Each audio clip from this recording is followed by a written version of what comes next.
Vera Giganti had hired me to find out if an old pirate map was real.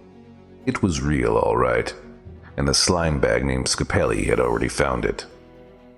Vera's husband found out my employment came with benefits and decided to do me in. Chucked me in the river, and best I could tell, I died. I had some kind of monster inside me that was keeping me walking around the French Quarter of New Orleans.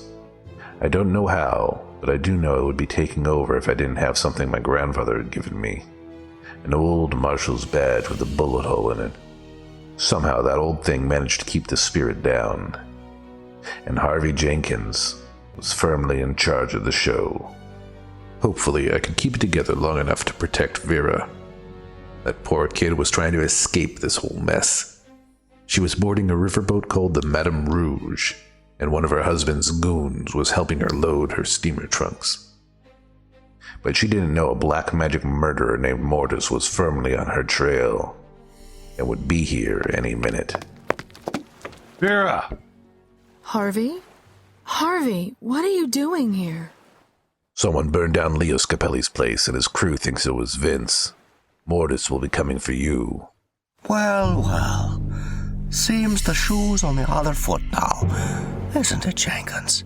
Back off, O'Reilly. She's in trouble. The kind of trouble you can't stop with that pea shooter. You're so stupid, Harvey. What do you think is in these trunks? That crooked beat cop kicked open a small chest.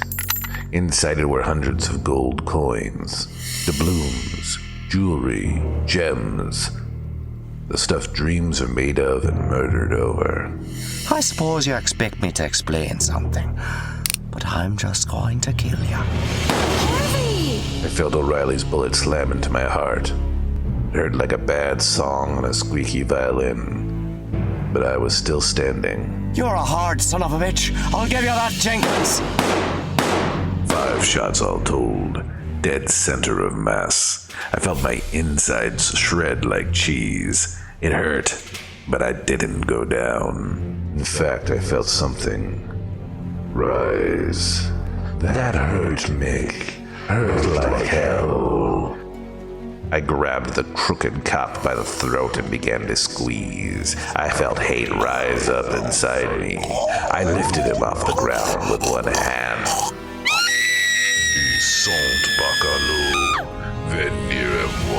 Mortis had followed me. I dropped O'Reilly like the sack of potatoes he was. He hit his noggin and stayed down. I spun towards Mortis, drew my gat, and fired twice. Bullets didn't seem to hurt me all of a sudden, but they didn't even hit Mortis. I swear I saw the damn slugs curve around the short hat on his ugly chalk-white face. Get behind me, Vera. Accordez-moi le pouvoir de la vie de mes ennemis. I felt my energy draining out. Mortis was standing 5 feet away with his hands open. Some kind of green or purple or some other color that hadn't been invented yet was streaming out of me, flowing into his hands. Donne-moi les pouvoirs sur l'amour. I dropped my .45. It landed on the wood of the dock with a dull thud. I felt my soul being pulled out of me, flowing into the Hoongan. Harvey! Kill him, Harvey! Kill him! Vera picked up my pistol and fired 2 shots into the grinning killer. He laughed and continued to take my soul.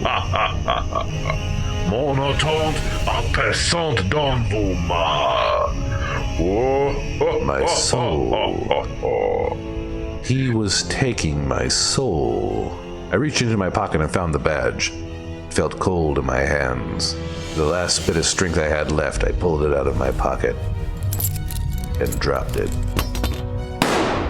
It bounced on the wood and caught between 2 boards. I stomped to the dock. My grandfather's gift shifted and dropped down between the boards and into the dark Mississippi below.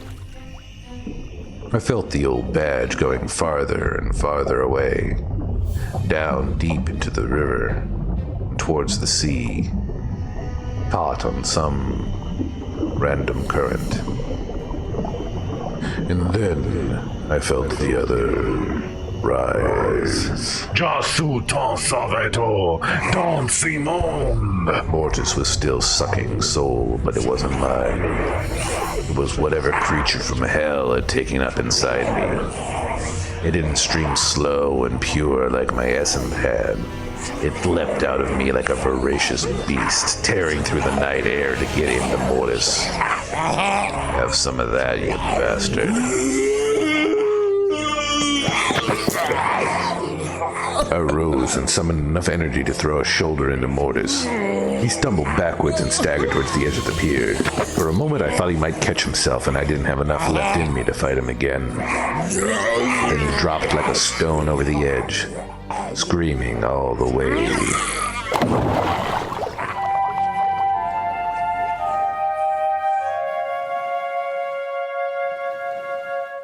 Oh, Harv. Are you okay? To tell you the truth, kid, I don't know. I feel I hurt. I didn't hurt when that thing was in me. Now, I don't know if I'm going to be able to shrug off bullets again. That's good to know. Vera had my gun. She pulled off the last 2 shots right at my chest. I dropped to my knees. This time, I felt everything. I was alive again, or not dead, or something. And I've been double-crossed by a dame. You fool. I took Lafitte's treasure from Scapelli. He's just like every other man. As soon as he got what he wanted, he didn't pay any attention to me. I poisoned him and his crew, and set their house on fire. After I got the gold, of course. She was cold, and I was getting colder. Blood was seeping out of my wounds and dripping into the Mississippi. Why me? You had all these other goons to get your goods for you. Vince would give it all to his boss, Corolla. Joey and I decided to get it for ourselves. But then Joey heard Scapelli was after it too, so we hired you.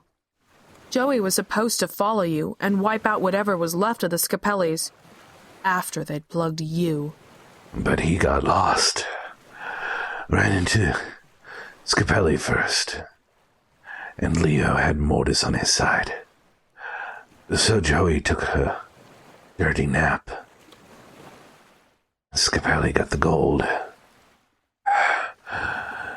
When I came back, you came over and worked the mattress with me. Then you let it slip to someone who could get it back to Vince. But we'd gone all conjugal. You knew Vince would come after me, and there'd be no loose ends. No loose ends. Sorry, Harvey. I really did like you. It was good that one night, though, wasn't it? Best I ever had. Well, that's something. Bye, Harv. I winced, but it wasn't me. Vera looked down and saw red pouring from her expensive gown. Her eyes went wide and her face went pale. She fell to her knees. I'll never forget that look of shock, of anger. The problem with loose ends is they don't like being tied off. Mick O'Reilly, I'd forgotten all about you. How's the head? Ah, I'll live. And me? Gun's empty, and I'm too tired to choke you with my own hands. So tonight, I'm leaving you in the hands of the Lord. Just like that. I already killed you twice. You don't stay dead. So Mrs. O'Reilly's boy is going to get himself a drink, or 9, and go to bed. If you make it, God bless you. If you don't, then save me a seat at the Devil's Bar, and I'll join you soon enough. It didn't make any sense. I was in bad shape. Maybe O'Reilly couldn't tell how bad off I was in the dark. Or maybe what he'd seen in my eyes when I choked him scared him off. Either way, he walked off into the night and the cheap spirits that were no doubt waiting for him. Vince would be there, probably with some fresh-faced girl on his arm while Vera lay cold and dead on the dock. Unless Mortis had killed him too. As for me, well, I didn't know if this was the end of my story or just the beginning. But that's New Orleans for you. I swear, there's something in the water.